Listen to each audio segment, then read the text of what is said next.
बहनों, भाइयों, आप बहुत देर से मेरा इंतजार कर रहे हैं, इसके लिए सबसे पहले आपको बहुत बहुत धन्यवाद। दूर दूर से दाई दीदी बहनी, मनला, जोहार,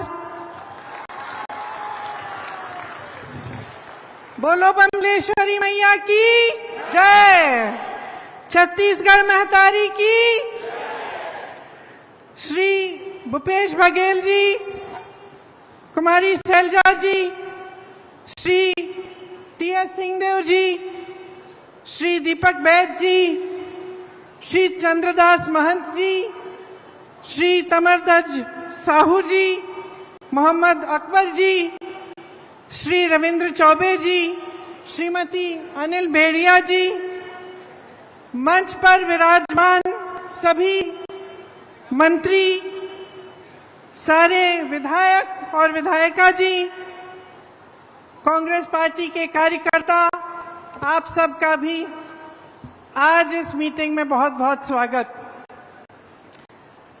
सबसे पहले तो आप कह रहे थे बघेल जी कि मेरी बातें सुनना चाहते हैं। सबसे पहली बात मैं ये बता दूं कि बचपन में मैंने पिट्ठू, कंचे, गुल्ली डंडा, स्टापू सब खेला, और महिलाओं की मीटिंग है तो बहनें हमेशा लड़कों को हराती थी। आज यहाँ आकर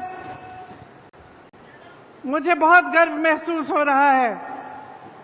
ये भिलाई है 1955 में पंडित जवाहरलाल नेहरू जी ने यहाँ जो स्टील प्लांट है उसकी नींव डाली, और आज जो भिलाई है वो इस पूरे देश के लिए एक मिसाल है। यहाँ पूरे देश भर से लोग आते हैं काम के लिए, एक साथ एकजुट होकर आप सब रहते हैं, और एक तरह से जो आधुनिक भारत है उसकी नींव यहीं पे डली। ये आपकी मेहनत, आपका जज्बा और आपकी पहचान का मिसाल है। देश की उद्यमशीलता और आत्मनिर्भरता के सपने का प्रतीक है। यहाँ खड़े होकर देश के एक एक वासी को गर्व महसूस होना चाहिए और होता होगा। यहाँ इस महिलाओं की मीटिंग में खड़े हुए और भी गौरव इसलिए होता है क्योंकि मीटिंग में मंच पर आने से पहले जब मैं यहाँ गई और मैंने एक एक स्टॉल देखा, तो मैंने जो महिलाएं देखी उसमें आत्मनिर्भर, उनमें अपना आत्मविश्वास, साहस, खुशी से मुस्कुरा रही हैं कि सरकार ने उनके लिए कुछ किया है, और जो सरकार ने किया है उसके बल पर वो अपने पैरों पे खड़ी हुई हैं।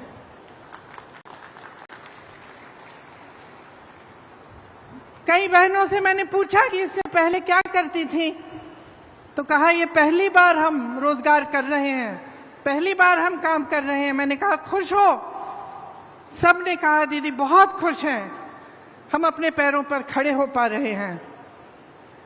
एक नौजवान डॉक्टर हैं, गांव-गांव जाती हैं, दवाइयों का वितरण करती हैं। कुछ लड़कियां थीं जो गोबर के साथ अन्य ऐसी चीजें बनाती हैं जिसके वो काम आती हैं, जो बेच सकते हैं उससे कमाती हैं। स्वयं सेवा समूह है, और आप यहाँ बैठी हैं, आप सबको मालूम है कि स्वयं सेवा समूह के साथ जुड़ने से कितनी अपनी तरक्की हो सकती है। इस सब से मुझे लगा कि छत्तीसगढ़ महतारी के एक हाथ में छत्तीसगढ़ी संस्कृति का कलश है, तो दूसरे हाथ में विज्ञान और तकनीक का ब्रह्मास्त्र भी है। देखिए, गर्व इसलिए होता है क्योंकि अगर आप भिलाई को लें या आप इस सारे कार्यों को लें जो छत्तीसगढ़ की आज सरकार कर रही है, तो ये एक अलग तरह की राजनीति का प्रतीक है। हमारी जो राजनीति है इस देश की, उसकी नींव स्वतंत्रता संग्राम में डली। पंडित जवाहरलाल नेहरू के साथ ऐसे महापुरुष थे जो आजादी के लिए लड़े, और उन्हीं के असूलों से, उस संग्राम के असूलों से ये देश बना।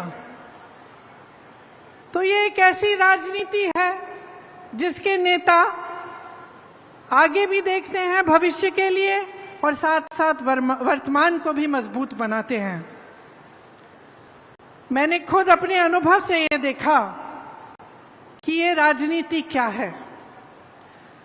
मैं आपको एक कहानी बताती हूँ, बहुत छोटी थी, 12-13 साल की होंगी। अनोखे लाल मेरे दोस्त अमेठी से आए हैं। अमेठी की एक बात है, मेरे पिताजी प्रधानमंत्री थे, उनके साथ मैं अमेठी के दौरे पे गई। आपको मालूम होगा वो उसका सांसदीय क्षेत्र होता था। खुद जीप चलाते हुए वो गए, मैं उनके साथ साथ बैठी थी। हम एक गांव में पहुंचे। गांव में हम उतरे और सड़क पर चलकर कुछ लोगों से बातचीत करने लगे। अचानक एक महिला उठी, बहुत जोर जोर से डांटने लग गई मेरे पिताजी को। तो मैं खुद चौंक गई, क्योंकि पिताजी से तो थोड़ा सा डर तो बच्चों को होता ही है, लेकिन उसके ऊपर से वो प्रधानमंत्री थे और मैंने ऐसे नहीं देखा था कि कोई उनको ऐसा डांट सके। तो डांटने लगी कि भाई मेरी सड़क है, पानी बरसा था, पूरी सड़क डूब गई है, उसमें तुमने क्या किया? और मेरे पिताजी उनको जवाब दे रहे थे। तो ये उस समय की राजनीति है जब प्रधानमंत्री तक नेता को एहसास होता था कि जनता के प्रति उसकी जवाबदेही है। गाड़ी में बैठे मैंने कहा बुरा नहीं लगा पापा? कहते बिल्कुल नहीं, ये मेरा कर्तव्य है और ये उसका कर्तव्य है, उस महिला का, कि मुझे याद दिलाए, मुझे बताए कि यहाँ ये समस्या है, इस समस्या को सुलझाओ। अब आगे आइए, तकरीबन 40 साल बीत गए, मैं बुढ़ी होने वाली हूं। मैं उत्तर प्रदेश में काम कर रही थी। एक मोहल्ले के अंदर चली गई, एक महिला मिली, चूल्हे पे खाना पका रही थी। मैंने पूछा गैस सिलेंडर है? कहा है दीदी, खाली पड़ा है। मैंने कहा भर सकती हो? कहती नहीं भर सकती, पैसे नहीं है। मैंने कहा घर पे काम कौन करता है? उसने कहा कोई नहीं करता, रोजगार नहीं मिलते आजकल। मैंने कहा कमाती कैसी हो, कैसे हो? तो उसने कहा थोड़ी बहुत कांच की चूड़ियां थी, उनको वो जोड़ जोड़ के वो कमा लेती थी थोड़ा बहुत। तो मैंने कहा भाई मोहल्ले की क्या परिस्थितियां हैं? उसने कहा दीदी बिजली के खंभे हैं, बिजली नहीं आती, पानी की टूटी है, पानी नहीं आता, सड़क तो आपने देखी होगी खराब पड़ी हुई है। तो मैंने कहा वोट किसको दोगी? इसी विधायक को दोगी? क्या कहा उसने? मैं इसी को दूंगी। मैंने कहा अरे वाह, अभी तो तुम कह रही थी कि पानी नहीं है, बिजली नहीं है, सड़क नहीं है, रोजगार नहीं है, कमा नहीं पा रही हो, तो इसको क्यों वोट दोगी? इसने क्या किया है तुम्हारे लिए? तो वो धर्म की बातें करने लग गई, जाति की बात करने लग गई। तो तब की राजनीति और आज की राजनीति में बहुत फर्क है। और फर्क क्या आया है? जनता जागरूक तब भी थी, जनता जागरूक अब भी है, लेकिन अब जनता के जज्बातों का इस्तेमाल हो रहा है। धर्म की बातें होती हैं, जाति की बातें होती हैं, और इसमें इनका राजनीतिक इस्तेमाल होता है। और इनका राजनीतिक इस्तेमाल इसलिए होता है क्योंकि जब आपका ध्यान उस तरफ होता है जहां आपके जज्बात है, आपका धर्म है, आपकी जाति की बात है, तो आप नहीं पूछेंगे कि मेरी सड़क तुमने ठीक क्यों नहीं की, तो आप नहीं पूछेंगे कि मेरे लिए पानी क्यों नहीं आ रहा है, मेरी यहाँ टूटी में पानी क्यों नहीं आ रहा है, तो आप नहीं पूछेंगे कि मेरे पति के लिए, मेरे लिए आपने रोजगार क्यों नहीं दिलवाया। और ये एक साजिश है, एक बहुत बड़ी राजनीतिक साजिश है, जिससे आप सबका ध्यान भटकाया जाएगा ताकि आप सही सवाल नहीं उठा पाएंगे। आज की राजनीति, अफसोस की बात है, लेकिन यही राजनीति चल रही है। आपने देखा होगा केंद्र सरकार को, प्रधानमंत्री श्री नरेंद्र मोदी जी को हाल ही में उन्होंने G20 कराया। कोई नहीं कहता कि ये बुरी चीज है, अच्छा है, देश का मान सम्मान बढ़ता है, अच्छा है। 27,000 करोड़ रुपए इन्होंने खर्चे यशोभूमि को बनाने में, 20,000 करोड़ रुपए इन्होंने खर्चे नए संसद भवन को बनाने में, 8,000 रुपए के ये हवाई जहाजों में उड़ के जाते हैं सिर्फ उनके लिए। 2 हवाई जहाज खरीदे हैं 8-8 हजार करोड़ रुपए के। लेकिन ये आपको ये जवाब नहीं दे पाते कि आपकी सड़कें टूटी क्यों हैं। ये आपको ये जवाब नहीं दे पाते कि आपके घर में रोजगार क्यों नहीं आ रहा है। ये आपको ये जवाब नहीं दे पाते कि महंगाई इतनी क्यों बढ़ गई है कि आपकी कमर तोड़ी जा रही है, कि इस देश का किसान आज 27 रुपए प्रतिदिन कमा रहा है। ये जवाब नहीं दे सकते कि जब इस देश का किसान 27 रुपए प्रतिदिन कमा रहा है तो उनके बड़े बड़े उद्योगपति दोस्त एक दिन में 1600 करोड़ रुपए कैसे कमा रहे हैं। देश का मान सम्मान बढ़ता है, ये हर देशवासी के लिए अच्छी चीज है, सबको गर्व होता है। लेकिन इसका मतलब नहीं कि इस देश के गरीब, इस देश के मिडिल क्लास को भूल जाएं और ये भूल जाएं कि सत्ता उन्हें किसने दी और उनको कैसे मिली। आज छत्तीसगढ़ में एक ऐसी प्रदेश की सरकार है जो पुरानी वाली राजनीति के असूलों पर चल रही है। केंद्र की सरकार ने गरीबों और मिडिल क्लास से छीना है और छीन के अपने बड़े बड़े उद्योगपति मित्रों को सींचा है। छत्तीसगढ़ की इस प्रदेश सरकार ने एक एक पैसा आपके जेब में वापस डाला है।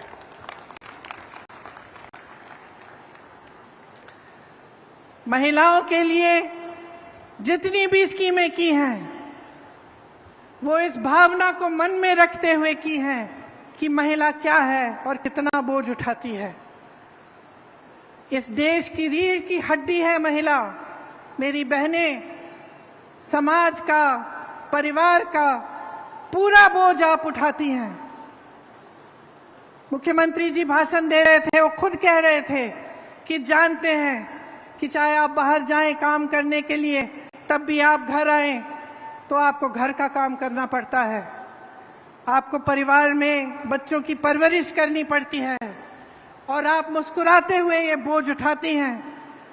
मैं जानती हूं कि रात को आखिर में, सबसे आखिर में जो सोती है वो महिला होती है। जब सारा घर साफ हो जाता है, चाहे कहीं की भी हो, चाहे वो गरीब महिला हो, चाहे बड़े घर की महिला हो, लेकिन परिवार का बोझ, समाज का बोझ भी उठाती है। और जो हमारी संस्कृति है, हमारे असूल हैं, जिस पर अगली पीढ़ी का भविष्य बनता है, वो भी महिलाएं बनाती हैं और महिलाएं उसकी रखवाली करती हैं। तो यही भावना प्रदेश सरकार ने आगे बढ़ाई और महिलाओं के लिए, आपको और भी सशक्त बनाने के लिए तमाम स्कीमें भूपेश बघेल जी की सरकार ने आगे बढ़ाई। 10 लाख से अधिक महिलाएं 2018 से स्वयं सेवा समूह में जुड़ी हैं। मैं उनसे बातचीत करते हुए कह रही थी कि जो पहले कमा नहीं पा रही थी उन्हें मौका मिल गया, थोड़े बहुत पैसे इकट्ठे किए, एक छोटा सा व्यापार शुरू किया, उस छोटे से व्यापार के जरिए अपने बच्चों को पढ़ा लिखाया, आगे बढ़कर थोड़ा अपने घर के लिए कुछ खरीद लिया एक सिलाई की मशीन, कुछ बकरे, एक गाय, और उसके जरिए फिर उस माध्यम से फिर और कमाने लगी और आगे बढ़ी। सरकार स्कीम लाई, उन स्कीमों के तहत और भी कमाई हुई और मुस्कुराकर मुझे कह रही थी कि कुछ ऐसे स्वयं सेवा समूह हैं जिन्होंने हजारों लाखों रुपए कमा लिए हैं। इसी तरह से जो आंगनवाड़ी की कार्यकर्ता हैं उनका मानदेय बढ़ाकर 10,000 रुपए बनाकर उनकी मदद कराई।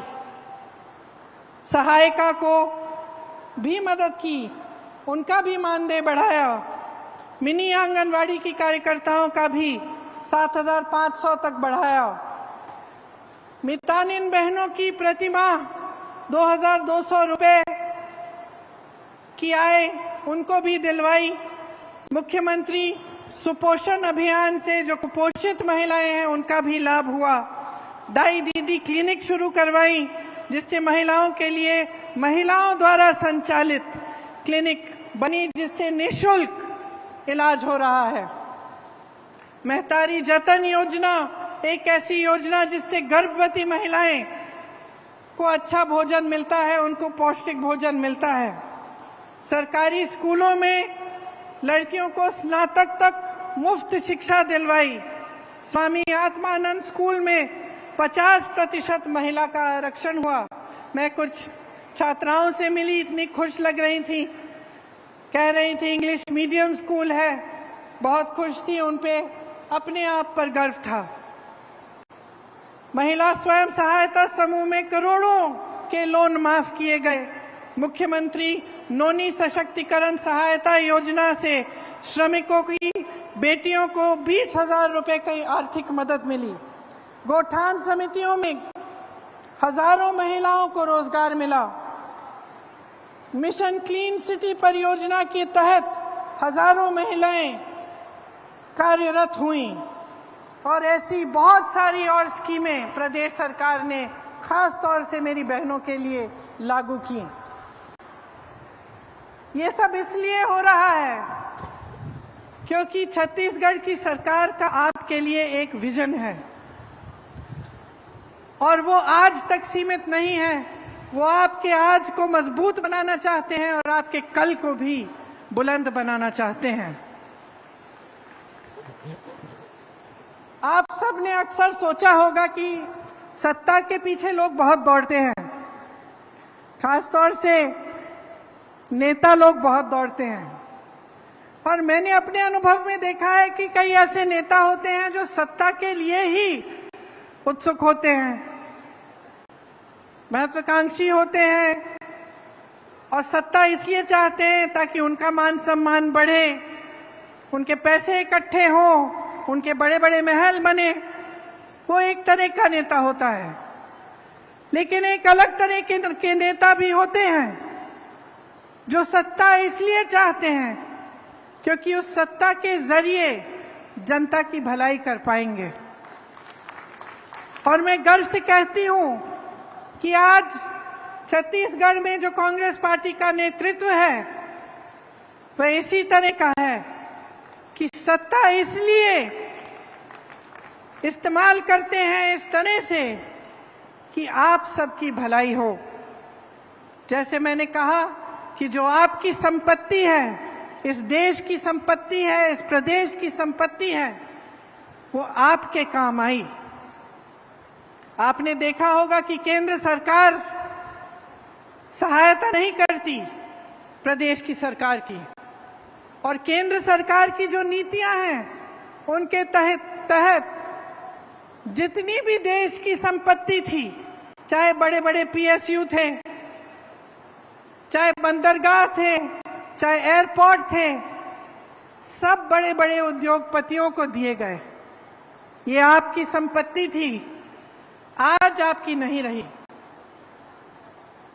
ऐसी सरकार केंद्र में है तो एक तरह से आपका ये सौभाग्य है कि प्रदेश में जो सरकार है वो आपके हित की रक्षा करती है, और जो देश की केंद्र की सरकार है उनकी जो तमाम ऐसी नीतियां हैं जिससे जनता का नुकसान हो रहा है उससे आपको बचा कर रखती है।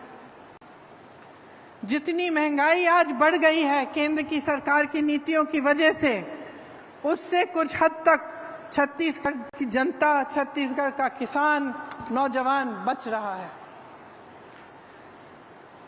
आजकल महंगाई इतनी बढ़ गई है कि मेरी बहनों, मैं जानती हूं आप पर बोझ बहुत ज्यादा भारी हो गया है।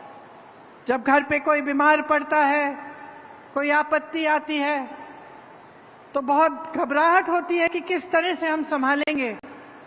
आप बाहर जाते हैं कुछ खरीदने के लिए, खाना बनाने के लिए, तो लगता है कि आधी चीजें खरीदने के बगैर वापस आ जाएंगी, क्योंकि महंगाई इतनी बढ़ चुकी है। गैस की सिलेंडर की बात की मैंने, तेल की बात की, ये सब देश में इन सब की कीमत इतनी बढ़ चुकी है कि गरीब और मिडिल क्लास के लोग पिस रहे हैं इस महंगाई में। लेकिन इस बीच छत्तीसगढ़ की सरकार जो है, उसने आपकी राहत के लिए और आपकी मदद के लिए बहुत कार्य किए हैं। आज